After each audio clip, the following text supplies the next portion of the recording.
Hello बच्चों, कैसे हैं आप सब। उम्मीद करता हूँ कि अच्छे से होंगे आप सब। आपकी तैयारी भी अच्छी चल रही होगी। बेटा, एग्जाम में आप एकदम इत्मीनान से होकर प्रश्न का उत्तर दीजिएगा। कोई हड़बड़ाहट नहीं, कोई घबराहट नहीं, किसी तरह का कोई टेंशन मत लीजिए आप।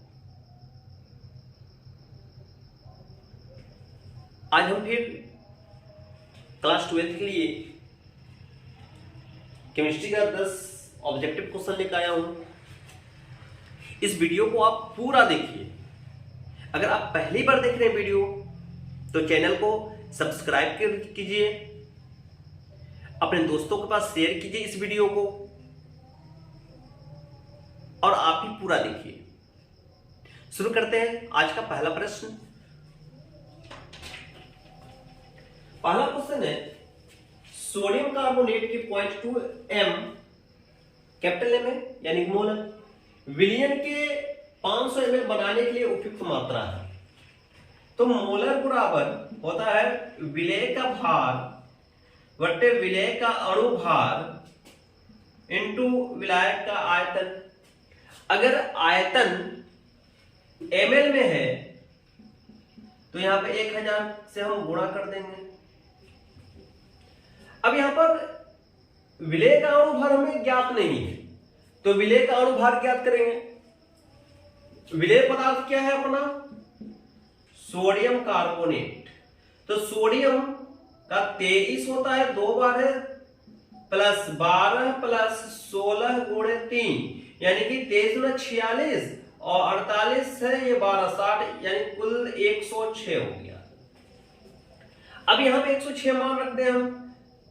कैपिटल एम की जगह 0.2 W1 into 1000 upon M1 106 into 500 ये 2 बार हो गया, ये 53 हो गया यानी कि W1 बराबर हो जाएगा 10.6 ग्राम। ऑप्शन नंबर डी पहले का आंसर 10.6। जो आप लोग मोलरता, मोललता, नॉर्मलता, फॉर्मलता और मोल प्रभाज इसको अच्छे से तैयार कर लीजिएगा, क्योंकि शॉर्ट नोट्स में भी पूछा जाता है इसके बारे में। उसके बाद आप ऊर्जा अभिक्रिया, फिटिक अभिक्रिया, उसके बाद कैनिजारो अभिक्रिया, एल्डोल संघनन बहुत ही इंपॉर्टेंट है। इन सबको जरूर आप नोट्स से पढ़ लीजिएगा। चलिए इसका दूसरा क्वेश्चन देखते हैं। कह रहा है कि अनंत तंता पर जलीय Na2SO4 विलयन का 1.5 गुणक का मान होता है। तो 1.5 गुणक, देखिए जितना इसमें आयन है वही इसका आंसर हो जाएगा। सोडियम पे 1 आयन होता है प्लस, सल्फेट पे 2 माइनस होता है, कुल आयन 1 2 3। ऑप्शन नंबर डी सही हो गया। तीसरा में देखते हैं। तीसरा नंबर में कह रहा है विशिष्ट चालकता की इकाई। विशिष्ट चालकता क्या होता है बेटा? विशिष्ट चालकता कापा। कापा कापा इक्वल टू क्या होता है? 1/ρ। और रो इक्वल टू क्या होता है? रो इक्वल टू होता है R into A upon L। अब इस रो की जगह पर हम इस वैल्यू को पुट कर दें, यहां पर इस वैल्यू को रख दें, क्या बन जाएगा? कापा इक्वल टू L ऊपर हो जाएगा L upon R into A। L लंबाई यानी कि सेंटीमीटर, यहां हो जाएगा सेंटीमीटर अपॉन R प्रतिरोध यानी कि ओम। ओम और यहां पर हो जाएगा सेंटीमीटर स्क्वायर, क्योंकि ये क्षेत्रफल है, ए है, एरिया है। अब इस सेंटीमीटर से स्क्वायर खत्म, बचा अपने पास ohm inverse centimetre inverse. Ohm inverse centimetre inverse. Option number C. और हाँ बच्चों, आप लोग लैक्टोज की संरचना, ग्लूकोज की संरचना, फ्रक्टोज की संरचना, पेप्टाइड बंध, इसको भी तैयार कर लीजिए। और उसके बाद उप सह संयोजन बंध से आईयूपीएसी नाम, इसको भी जरूर आप तैयार कर लीजिए। चलिए देखते हैं क्वेश्चन नंबर 3 हो गया, 4। Question number 4। क्वेश्चन नंबर 4 में किसी भी इलेक्ट्रोड का इलेक्ट्रोड विभव निर्भर करता है धातु की प्रकृति पर। हाँ करता है, सही है। विलयन के ताप पर, सही है। मोलरता पर भी, यानी कि इसका सही आंसर हो जाएगा ऑप्शन नंबर डी, सभी। उसके बाद शून्य कोटि की अभिक्रिया की दर नियतांक का मात्रक है। शून्य कोटि की अभिक्रिया की दर नियतांक का मात्रक है। निकालिए जब नियतांक का मात्रक होता है क्या चीज? नियतांक का मात्रक बराबर मोल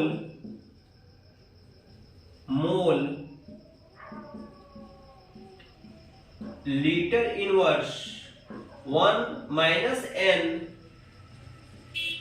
सेकेंड इनवर्स। अब शून्य कोटि अभिक्रिया की बात हो रही है तो n की जगह पर 0 रखेंगे हम। अब ये हो जाएगा मोल, अगर शून्य n की जगह क्या कर देंगे हम? 0 रख देंगे। 0 यानी कि सेम यही हो जाएगा mole litre inverse second inverse, mole litre inverse second inverse, ये हो गया। उसके बाद दिखाई दे रहा है कि नहीं यहां से?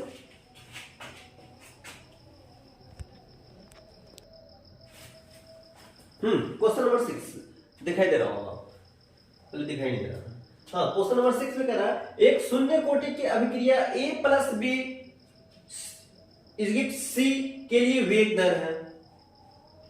शून्य कोटि की अभिक्रिया, इसमें क्या कुछ सोचना ही नहीं है। शून्य शून्य नॉट। सातवें नंबर में है क्या?